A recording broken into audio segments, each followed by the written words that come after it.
I had never made this connection until Sasha Austin in chat wrote this, but Jesse totally looks like he could be related to Bunny. I thought we talked about that before. I don't remember. If we did, that's my bad, but like... Also, can you say Sasha again?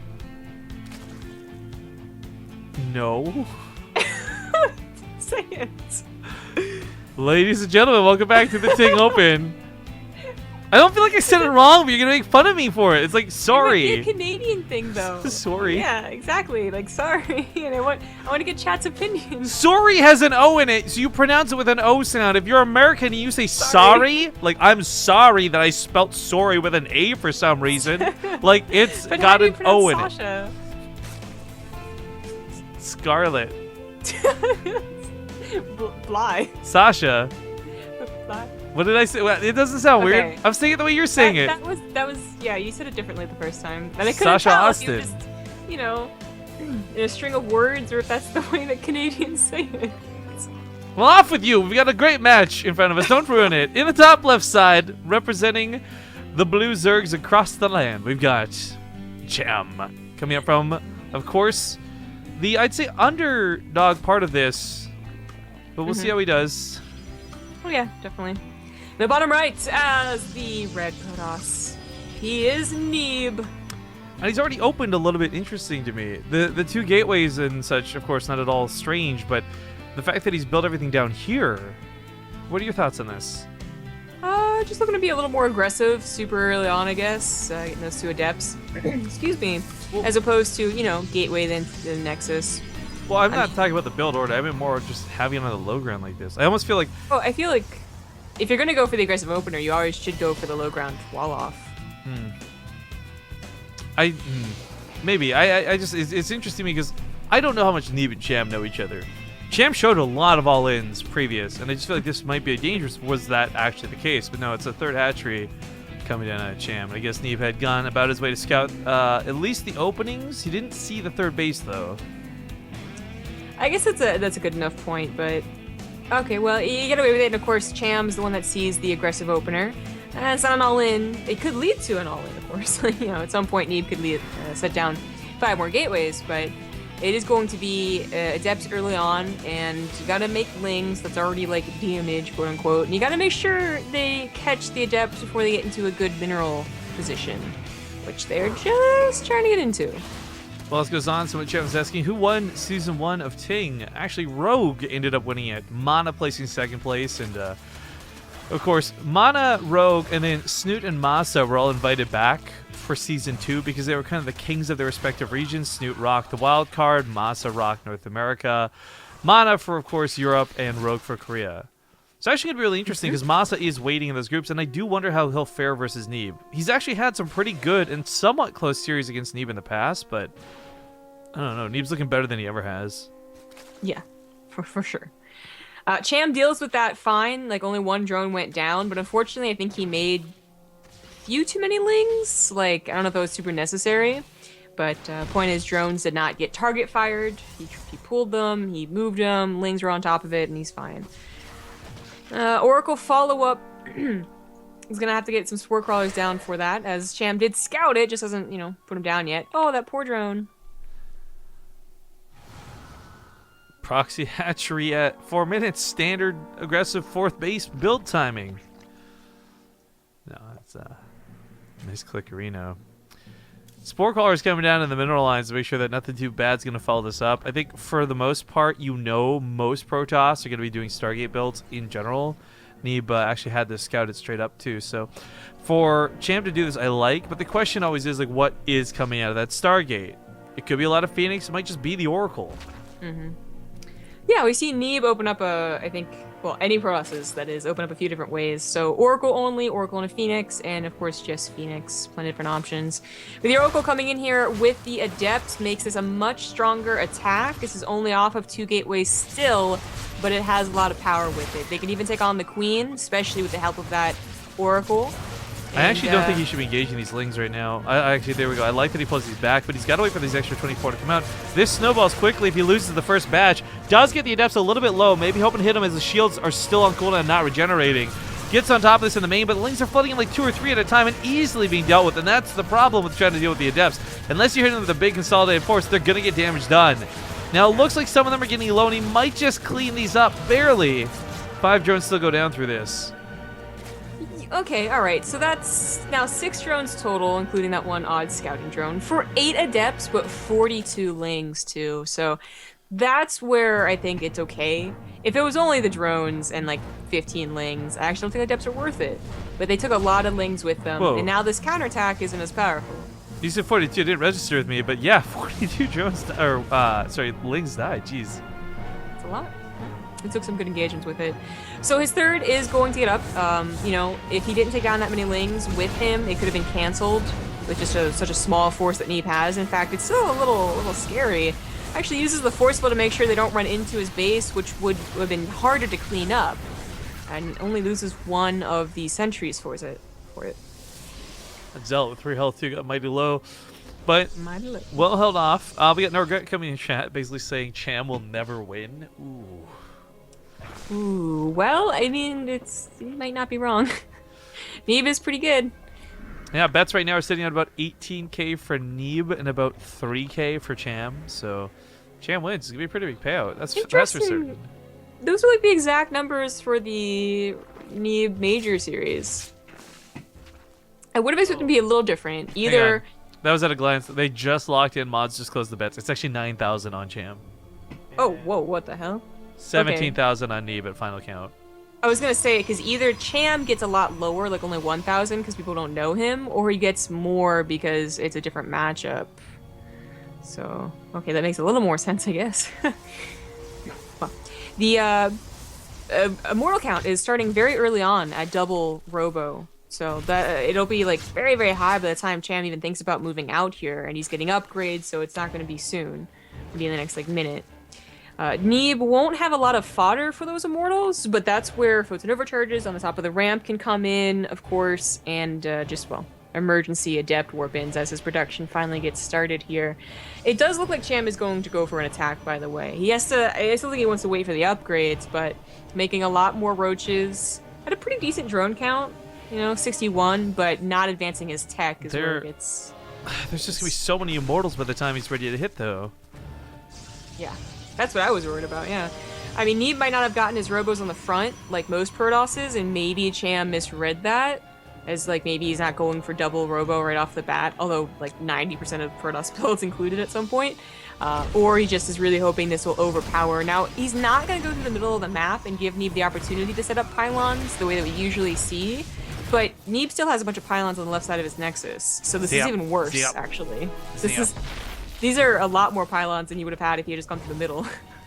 Yeah, it's kind of a funny thing to consider. Also, that Ram's gonna... Well, I mean, force fields are gonna be a problem for him on either side, you think, but having that Oracle pick away at the Ravagers coming across the map leaves less Ravagers to break those force fields. And of course, you can spare usually 1 or 2 corrosive biles on the force field, but you really want most of them aiming for those sentries and just killing the units creating the force fields.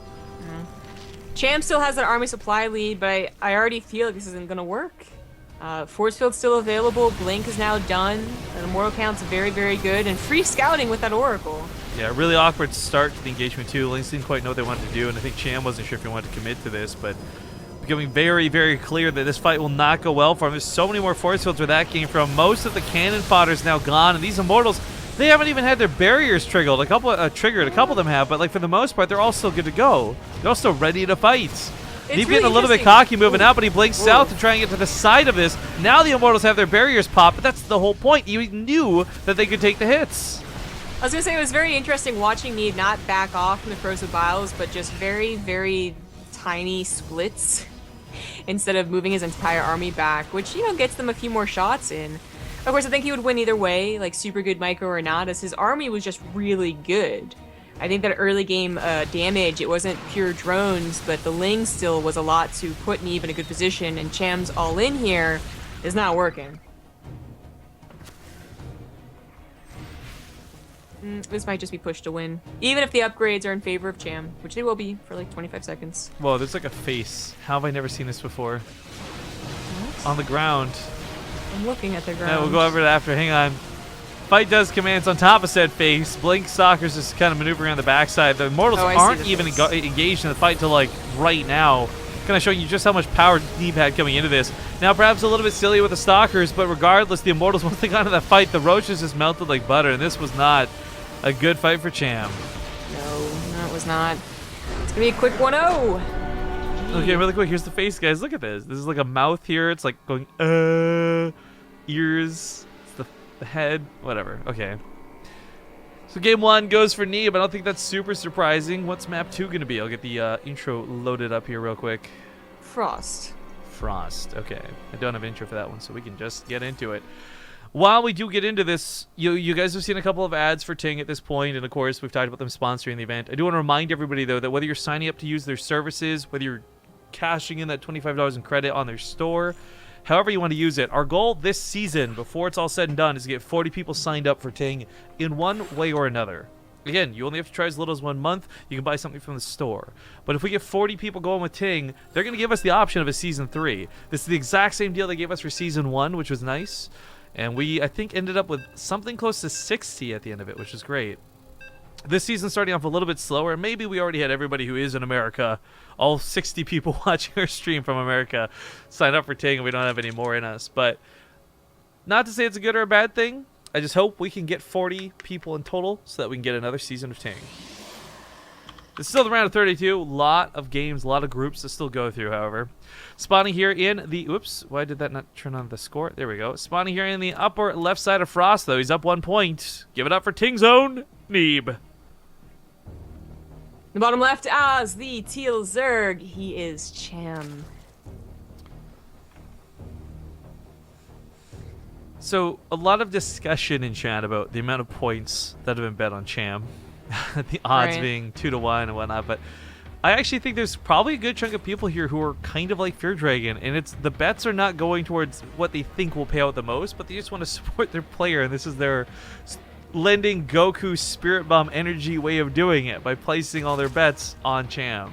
Yeah, definitely think that's a case. There are also definitely people who always bet on the underdog in extreme situations, hoping to get like a huge payout, because not because they're like, you know, rubbing their hands together hoping for the big payday so they can feed their family, but it's because they think that's like just the way they have fun doing the betting partoofs. So they don't have a lot, but when they win, it's like a really sad story, man. They can be like, I told you so, guys. One day it was gonna happen. Well, if you're gambling to feed for your family, like it's already pretty bad. Unless you're super rich, but the money that you make gambling is the only money you go into food. Just because that's the way you do it, because you're an eccentric millionaire. Then it's not as sad. Eccentric here just kind of sounds like you got your family tied up in the basement. You're like, you guys aren't allowed to eat unless I give you the food. There's specifically a fine line for gambling between eccentric and insane, okay? You just gotta be careful. Are you the creepy old man? Or are you the fun old man? Why can't it be both? Nope. I mean, it can't be both. Fun for who? Nope. We're moving on. What happened to my hair? I got struck by lightning, and it turned my hair white. And you could have come up with so many more believable stories than that. Like, I was walking down the street, then a bleach truck really crashed and got all over my hair. Like, also, I died, and I'm a ghost. You died that's for certain. No, I bleached it. Silly. I like the blind man. I'll keep like commenting on it. I think it word turned out really well. For straightening hair. Ugh. Wait, what? No, that's not correct at all. It actually very technically is, because perming is just a process. But you perm your hair, you're getting it curly. Okay? Like, no one ever says you perm your hair because you're gonna get it straight. But people actually told me that. I remember like 2 years ago, I guess because my hair was a little like wavy one day, and someone was like, you should perm it. And I was like, what do you mean? My hair's already kind of wavy. And he was like, nah, I think you look better straight. And then I banned him for commenting on my looks. But I was also like, that's not what a perm means. God damn it. So confirmed, Zombie Grub not about that straight life. Kappa Pride. Kappa Pride. No, I know actually That because was she had the hairdresser had straightened her hair for her after she got it done. And she was really upset about this actually. I thought it looked fantastic. I know you disagree. I thought your hair looked really nice when it was straightened. I think hair straight looks fine on me. Straight hair, whatever. I think straight. You're opposed to gay hair. Like, better be careful you don't offend anybody with that statement. Correct yourself. If I wanted a gay hairstyle, I'd just get a razor and shave off half of my hair. Anyway, I was gonna say, I think that straight hair looks great. It's just that the cut I didn't like. It was an even cut on the bottom. I think that looks really stupid. But anyway, I get over it. Kind of. I still don't like my hair right now. It's like you really can't say get over it and then backpedal right away. Like, I got over it, except I didn't. Yeah, I lied. Actually, I didn't get over it. I'm still a little angry, even though my hair has grown out like a good inch at this point. I guess it doesn't show up that well on the camera because people were asking me like, "Oh, do you keep dyeing it? Like your hair is so blonde." There's actually like a good inch of brunette. And it looks kind of weird, I guess, in real life, but whatever. I'm not paying $60 to get it re-dyed. Saving money. Okay. Game. Third bases actually made this to a very easy macro game. Neeb not even pulling out any of the interesting adept all-ins or whatever. And that alone is actually a little bit interesting, considering Frost has showcased quite a few all-ins on this game, or on this map, excuse me. And sure, we see a lot of people reach for fourths and try and take this further, but for the most part, it really is that decision to all-in off of 2 to 3 bases that's been ending a majority of the games we've been casting here. Which has left me really questioning why players want to play on it. Because I feel like whether you're forced to go for the all-in or defend against it, neither of those situations are very fun. Yeah. I want to point out a compliment. I think this is the best compliment we've ever gotten. It's so interesting, too. You know, it's different. These casters could cast a snail race, and they would make it interesting. There's actually a movie Thank about you. that. And the snails had, like, motor engines in their shells or whatever. I watched that. I think, like, Seth Rogen was one of the snails. It's actually a great movie. It looked terrible.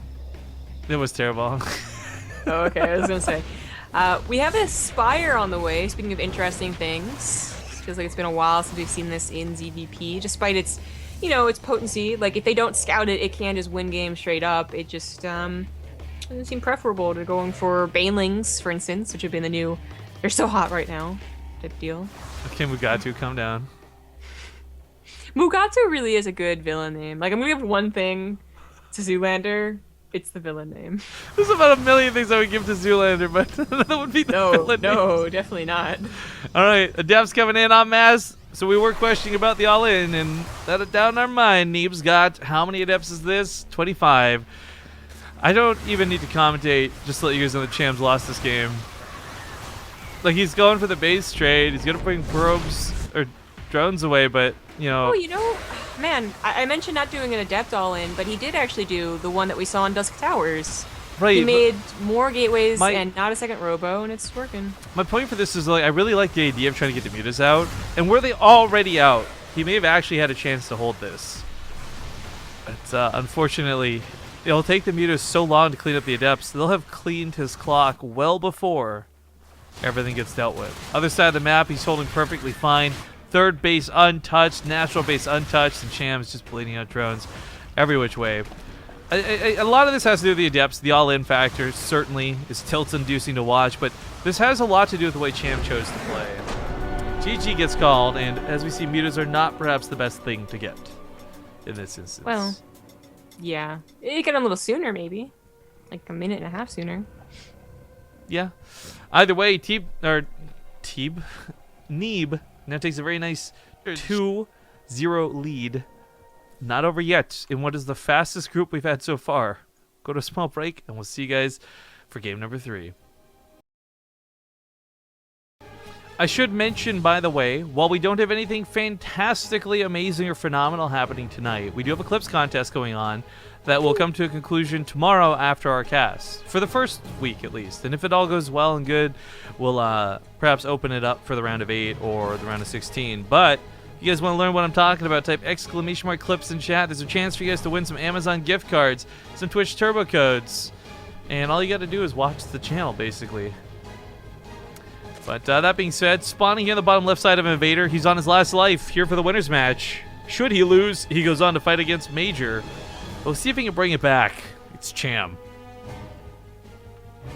The top left as the red Protoss, he is TING's Neeb.